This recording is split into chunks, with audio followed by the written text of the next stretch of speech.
ठरलं तर मग या मालिकेच्या पुढील भागामध्ये आपण पाहणार आहोत. सायली अर्जुनला बोलते, म्हणजे माझी आणि प्रतिमा त्याची DNA टेस्ट जुळल्यानंतर मी त्यांना सांगू शकते की मी रविराज किल्लेदार आणि प्रतिमा किल्लेदार यांचीच मुलगी आहे. आणि त्याच वेळेस दरवाजामध्ये प्रतिभा आलेली असते आणि ती बोलते, काय म्हणाली सायली? आणि तेव्हा अर्जुन आणि सायली दोघेही आश्चर्यचकित होऊन प्रतिभाकडे पाहू लागतात. त्यानंतर आपण पाहतो पूर्णाजी ही सायलीसाठी दागिने घेऊन येते आणि ती बोलते, लहानपणी तन्वीला देखील मी माझ्या हाताने असेच दागिने घालायचे. आणि तेव्हा सायलीला तिच्या लहानपणीच्या आठवणी आठवू लागतात.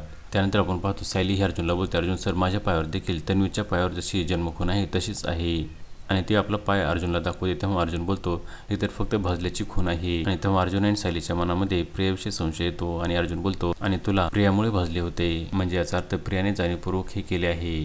त्यानंतर आपण पाहतो घरामध्ये सर्वांच्या समोर काकी बोलते, मी तुमच्यासाठी एक मोठं सरप्राईज आणलेलं आहे.